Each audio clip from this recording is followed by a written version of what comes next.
Welcome to Influential Entrepreneurs, bringing you interviews with elite business leaders and experts, sharing tips and strategies for elevating your business to the next level. Here's your host, Mike Saunders. Hello and welcome to this episode of Influential Entrepreneurs. This is Mike Saunders, the Authority Positioning Coach. Today we have with us Krista Ryan, who is the founder of KfG Coaching.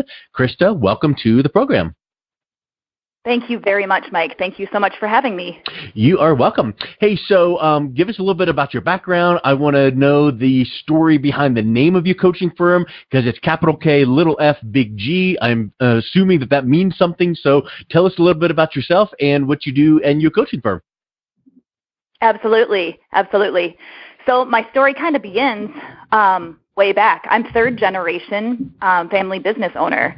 So I am currently an owner of First Security Bank, which is a small family-owned business. As an owner, we have, being a smaller business, we have about 8 to 10 full-time employees.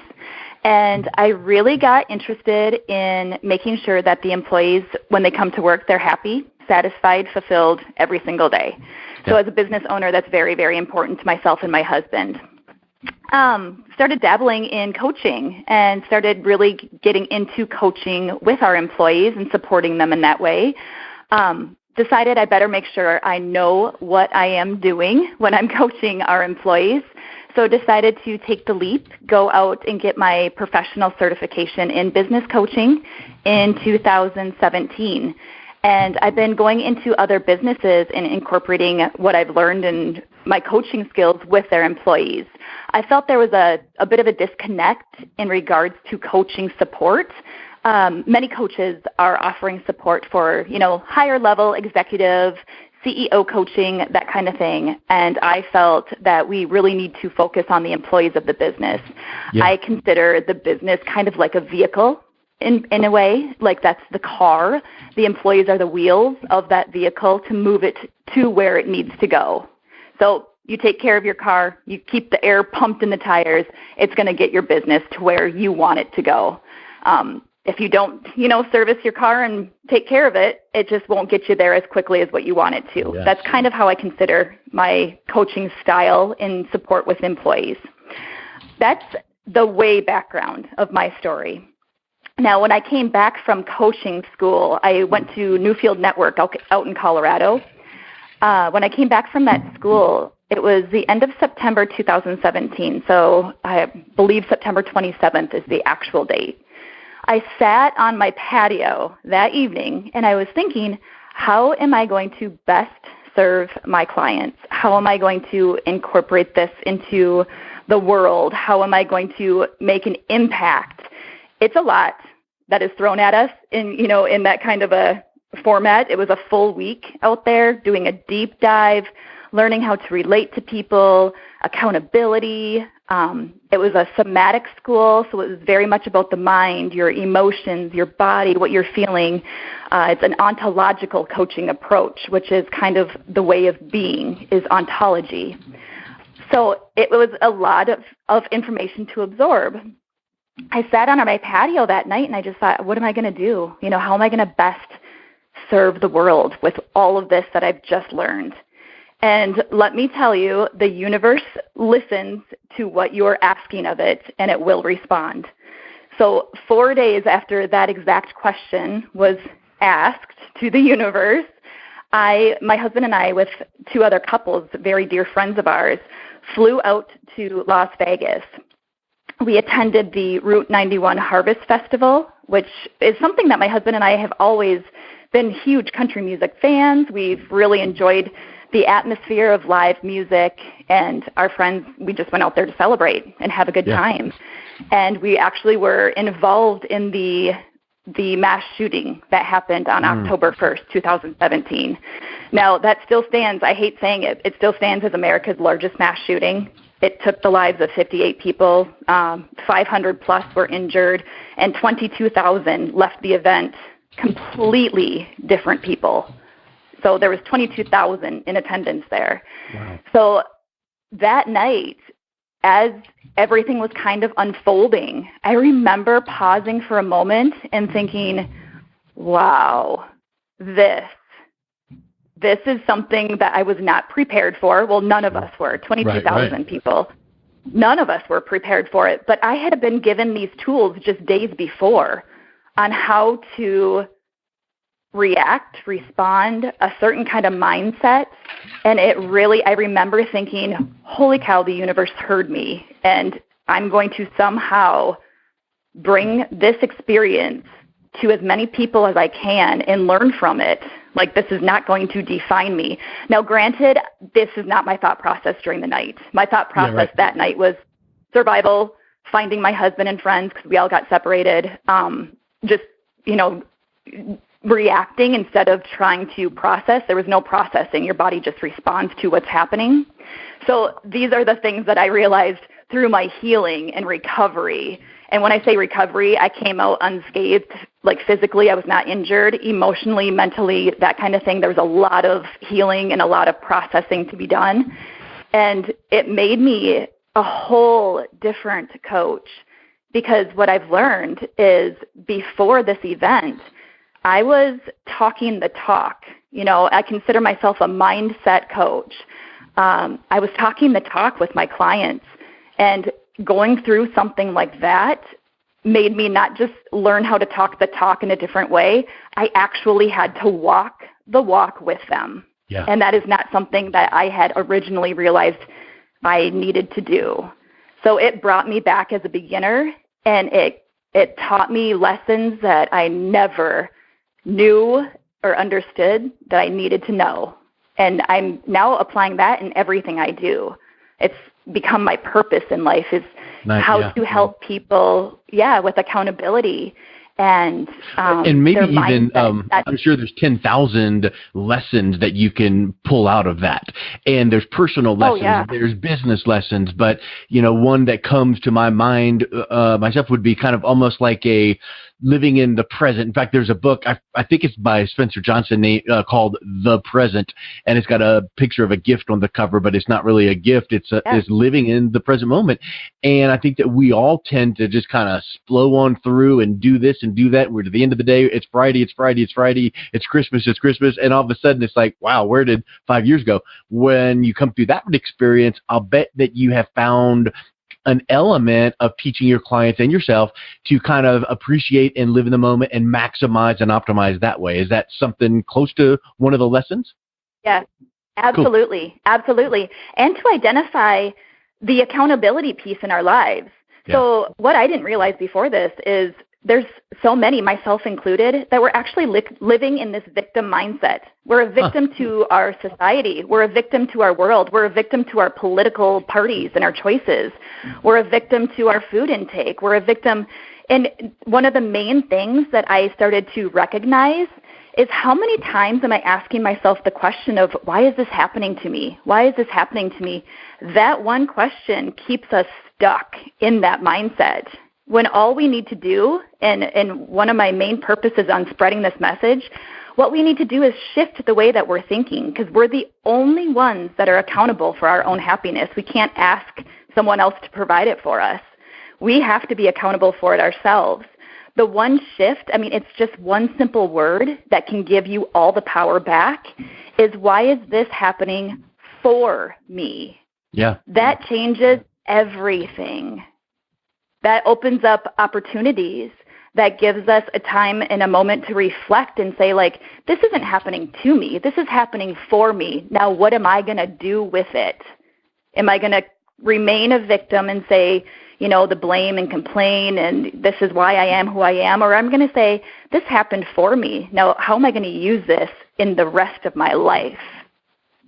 Yeah, that's really excellent. It's an easy shift, and isn't it? Have you ever heard this before? What's easy to do is easy not to do. So it's almost like, oh, that's an easy shift. What's happening for me? And I guess I could think through that. But how do you work with people to help them realize that is an easy thing to do? Here's how to do it, and then here's how to watch for those moments that you can do it, and then actually just kind of put the phones on hold and turn off the computer or whatever, and then actually take a few minutes to do it. Otherwise, we go, yeah, I can do that later, and it never happens.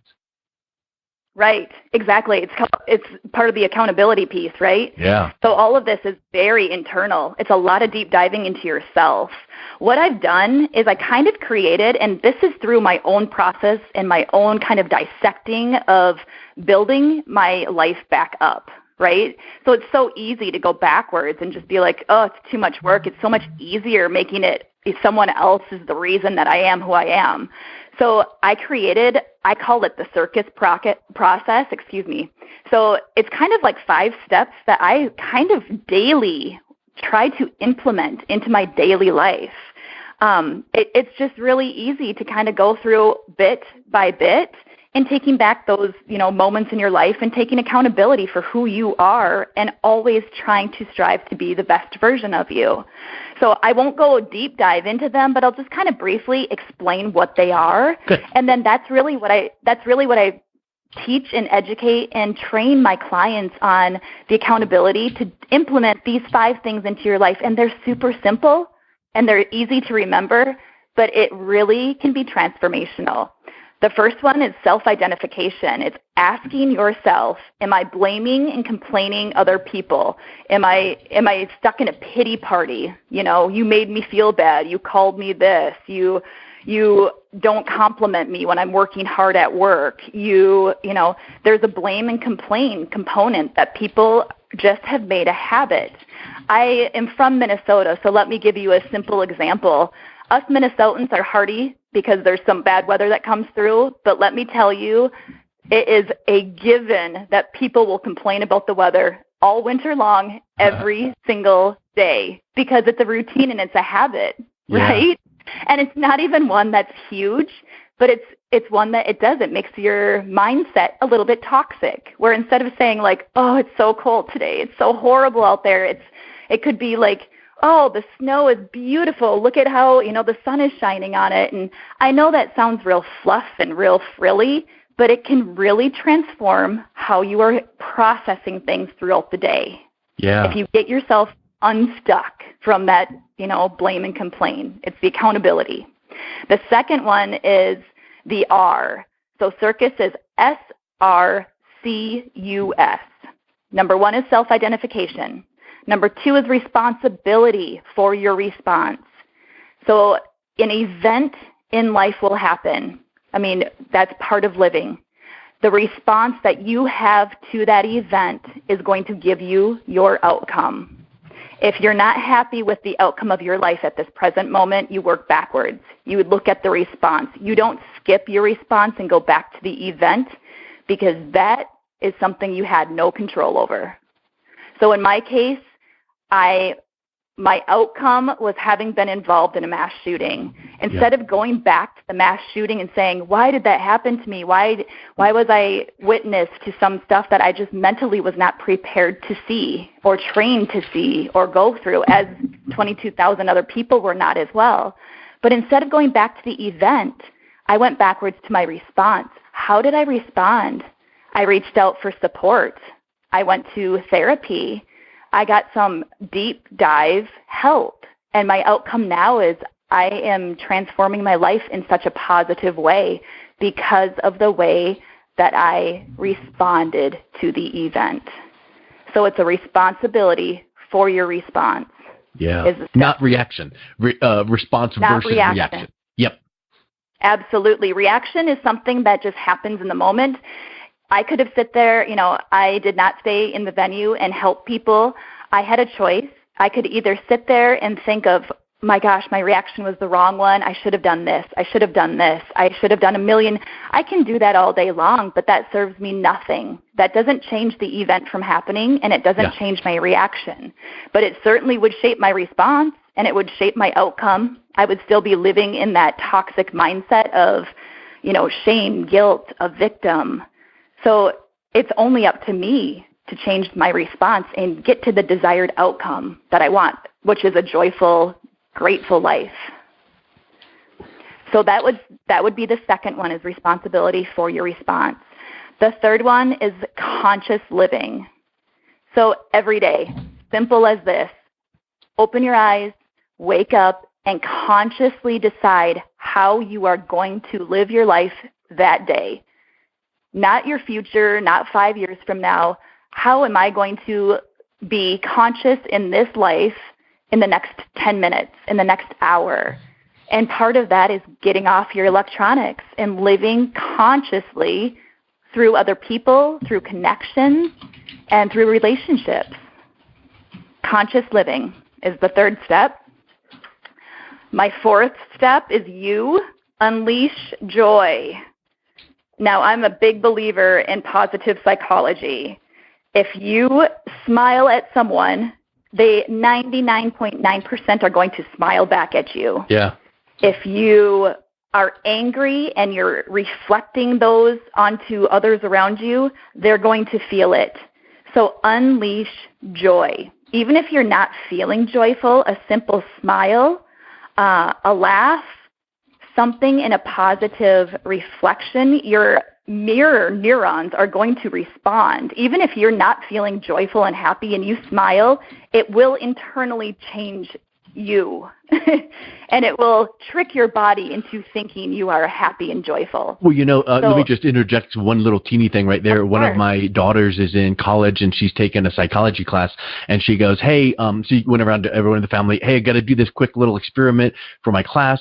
I bought, 5 brand new pencils, never been sharpened, never been touched. So if you can just put this in your mouth, and I'm going to time you for 30 seconds, and you're going to do it once for 30 seconds where it's in between your lips, and then the next time is you're going to do it where it's in between like your teeth, like your back teeth, so that your mouth has to be open more. And then after each one, she goes, on a scale of 1 to 10, how did you feel? And I knew where she was going, so I said, don't do it to me because I know where you're going. But the theory and the confirmation was, if you even put a pencil in your mouth and you're holding it, that is forcing your mouth to kind of almost be in a smile, and then that tricks your body into feeling that because of the shape of your mouth, the physiology. And it sounds weird, but man, you can't deny and dispute science. Have you heard that type of thing before? Of course. Oh, yes, absolutely. Yeah. One of my mentors and someone I really look up to is Sean Achor. He's an author. Yeah. He's a positive psychologist. Harvard speaker, Success Magazine. Yeah. Yep, he does a study, kind of like a fun game, if you will, that I have started doing, and my gosh, it's just absolutely eye-opening. If you go to an airport and you start to respond in the terminal, like wherever you're waiting, to board your plane or whatever, if you smile at people and they'll smile back, you can feel the relaxation starting to happen. Now, the vice versa, if you start to act nervous, tapping of your foot, pacing around, other people start responding. They start reflecting what you are doing. And he always says he does not recommend doing that at your gate. Do it at someone else's because you don't want a whole bunch of anxious travelers on your plane. But it's just an example. You can absolutely experiment with it. And it is true. People will reflect what you're giving off to them. So why not unleash joy? Because you're going to get it back. If you're unleashing anger and resentment and shame and frustration and stress, you're going to get it back. It's a guarantee. If you unleash joy, even if you're not feeling it, you're going to start getting it back, and it's going to be implemented into your life regardless. It's just absolute fact. Yes. So that would be my fourth one, unleash joy every day, all day long. And then my fifth one is very simple as well, and it's one that many people do not do. And it's S, which means it stands for share your story. S for story. Mm-hmm. And that one is just simple, connect with others. Everybody has a story, every single person. Many people feel like their story is not value, it's not worth, telling. Everyone can get a deeper connection with others by sharing their story. So whatever it is, however deep, however, if it's a traumatic story from the past that you've been holding on to, you can share it with yourself in the bathroom, just getting it out, saying it out loud. It releases a lot of trauma, a lot of negative reflecting that's happening with your internal body that you don't even know is toxifying you and keeping you from living the joyful life that everyone strives to have. So just sharing your story in any way, shape, or form that you can, and if possible, sharing it with others, because what we really find is through my story, I'm so much more connected with the world. I'm relating to people at a whole different level. Yeah, that's huge. So those are the 5.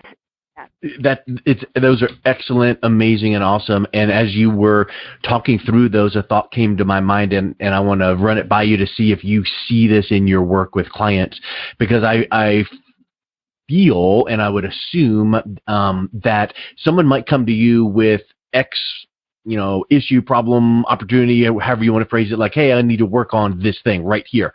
And you start making progress in that, and then the momentum that you experience in that one thing motivates you enough, encourages you enough to go, well, you know what?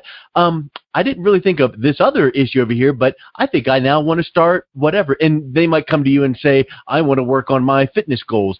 And that now had made them think, well, you know what? I think my attitude at work could be better. And it just kind of has this cascading effect. And it's almost like, a rising tide raises all ships, but you're only focused on that one thing. How do you find that working with clients? And is that something that it's almost like I would suspect that that's going to happen, but you don't tell them because they might feel overwhelmed. You just kind of let it happen. I let it happen. Everyone's at their own pace in this life. Everyone's at their own pace in this journey. I let it happen. We ride the ride together. We go as fast or slow as they want to. Coaching is very forward-focused. It focuses on where they want to get in their life, and we do it at their pace. That is, my goal is to serve them at their pace. It has nothing to do with me and my journey. I am here as a accountability partner and making sure that they get where they want to go, and we do it at their pace. And it's all on their time, on their style. It's completely up to them. It goes back to accountability. It's up to them to make a positive change, and it's up to them to implement it in a most comfortable in a format that they choose. Excellent. So, and they all overlap. I can coach someone on business, and all of a sudden they're like, oh my gosh, my whole life, my family life, my marriage, my kids, my relationships, everything's changing. You can't focus in one specific area without it being affected across the board. Yeah. Yeah, that's really excellent. So let's think about we went really, really deep on quite a few things, and that's really awesome. And it makes me think you could be in any line of work. I know you work with many types of businesses in your community, and I would venture to say that every one of your clients has a competitor, and sometimes people think, well, I only do this, but so does someone else. Yeah, but whatever it is that you do, you bring you to that equation, and your life experience, your passion, your ideas, and that's what you've been describing with your life experience. What would you say to someone right now if they would like to reach out to you to see if they could be more, do more, experience more? What's a couple things that they could notice in their life or experience that they would like to improve that might go, you know what, maybe there's a little bit of polish I can put on this? And then what's the best way that they can reach out and connect with you? If they're feeling like they are ready to take a step forward, I am not a backwards coach. I do not want to go backwards in life. I believe that's more therapy. If they have something from their past they need to really process, that's therapy. If they're looking to change their life in a forward direction, if they're looking to increase, or they have a goal, or they just know they want to get to this certain level and they're stuck, that's me. If they want to shift the way that they're thinking about things, that's a mindset thing, and that's something I would be on to support them. The best way to reach out with me would be through my website, and I would set up a complimentary first call. My relationship with my clients is number one. I want to make sure that they feel trust and confidence in that I'm the right person to support them in that journey, and it works the other way as well. It's a very much emotional connection. So my website is KfG Coaching. Now, KFG stands for Keep Freaking Going, because let's be honest, that's what we need to do in life, and that is why I created that as my coaching website. KFG Keep Freaking Going Coaching.com is how they can best reach me, and I would be honored to have a complimentary phone call and talk with them about what they're looking for. If I'm not the right coach for them, I have many other people and resources that I'd be happy to connect them with. Excellent. Well, Krista, thank you so much for your time today. It was really great chatting with you and getting to know how you approach business. Thank you so much, Mike. I appreciate you having me, and I appreciate everything that you do. Thank you. You've been listening to Influential Entrepreneurs with Mike Saunders. To learn more about the resources mentioned on today's show or listen to past episodes, visit www.influentialentrepreneurssradio.com.